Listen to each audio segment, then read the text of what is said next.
They want a new currency. It's as simple as that, right? So this is a warning, and you should really take note of this warning.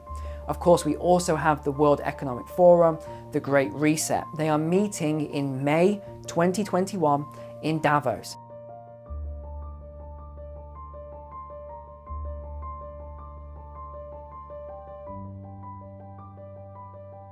But the IMF has just called for a new Bretton Woods.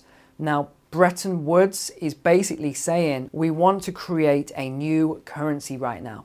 The fiat currencies that we have, the money in your bank account, this is no good anymore because we can't manipulate it anymore. There's not really a lot more we can do with it. We're in a liquidity trap. Interest rates are at the bottom. There's no demand for that money. So we're stuck. We can't just keep creating more money. So they're calling for a new Bretton Woods. Basically, let me just explain what this is. They want a new currency. It's as simple as that. So they're calling on this now. This is the IMF, the International Monetary Fund, who lend money to other countries, right? So this is a warning, and you should really take note of this warning. Of course, we also have the World Economic Forum, the Great Reset. They are meeting in May 2021 in Davos, and definitely watch my video on that. I know it's blocked or shadow banned, whatever you want to say, but you can watch it. Just keep clicking refresh until it loads. But I do think, because of all of these banks and financial, look, all the big players of the world are going to be there. All the big banks, the financial institutions, they are all there to talk about this green energy initiative. They don't care about green energy. These banks and all these people, they don't care about green energy. Why should a bank care about green energy? They don't. They are there to talk about this currency reset. That is what I think is happening, even though no one's really talking about this. So that would be my theory on it. So overall, I do think that we're going to be going into a bad period as we enter 2021 and 2022. A lot of people don't agree, and that's fine. This is just my personal opinion.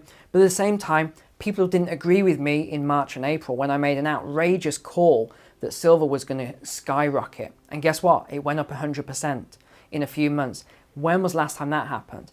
People didn't agree with me a few months ago when I said we'd see stagflation. Stagflation. People said, you're crazy. Hasn't been seen in 50 years, and you're saying we're going to have stagflation this year? You're an idiot, Neil. What have we got right now? Stagflation. We've got deflation and inflation at the same time. We're seeing deflation in currency, and let me explain that. So there's more currency being created, but the velocity of money is lower. I'll talk about that in a second. So we have deflation in some things, and we have inflation in other things, like food prices. I've noticed the food prices going up. I'm sure you have. If you haven't, start making notes, keep your receipts, and watching this, but you'll notice food prices in certain products are going up quite rapidly. So let me just explain what the velocity of money is, because again, this is a concept you don't often hear about. So let me think of a good example. I am an example of creating deflation in the economy, because every time I get cash, what I do when it goes into my bank accounts, I turn that into an asset. And it's predominantly silver, a little bit of gold, but that's what I'm stacking up on, is silver in vaults, different vaults around the world, in allocation, like bullion allocation, things like that. So that creates deflation, and that stops the velocity of money at, let's say, the number one. But if I was to take that same money and I was to give it to, I gave the example of my camera, I buy my camera. Well, that company then takes that money and they don't just put it in their bank account. No, they use that money to invest in research and development, to pay their staff and all of the things. So that money goes to the staff. What does the staff do? They take that money and they pay for something. They buy groceries or something like that. They buy a new shirt. Okay, that money then goes, unemployed, and it keeps circling around. So that's the velocity of money. So what we're seeing at the moment, in some regards, is the velocity of money simply stopping.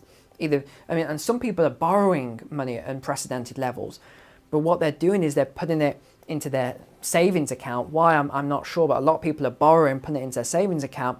That stops the velocity of money. Other people are taking that money and they're paying off debt with it. That also stops the velocity of money, because you are killing the money that's already there. You are destroying the currency that's already in existence. So what we're seeing right now is that some people, and it's people who haven't been affected with job losses and things like that, they are heavily saving their money. They're not spending it, the majority of them, or they're making about 50% cutbacks. And that's just the average. But some people are saving their money, and that's not good for the economy. The government, the banks, they don't like this because it causes deflation, right? They're saving that money. It's creating a number one of the velocity of money because it's not going anywhere. It's not being used. And then you have other people who are creating more debt. So they're creating the inflation because they're borrowing because they've lost their jobs or things like that. And they're creating these huge levels of debt in order to maintain their lifestyle. Why? I'm not sure. If I were in that position, I'd be cutting back to the bone all of my expenses. I wouldn't be living in, some central city location, renting an apartment. I'd be moving to the outskirts. I'd be getting something cheaper, negotiating to work from home, even though most of us are working from home anyway. These are things I'd be doing, which brings me on to my final point really around debt. And my advice to you would be, if you have debt, you've got credit cards, get rid of those first because they are nasty, nasty things. The APRs on these credit cards, some of them 30%, this is bad. Get rid of it. 30% APR, even a 10% APR will cripple you as time goes by. Get this stuff paid off. Get these loans paid off.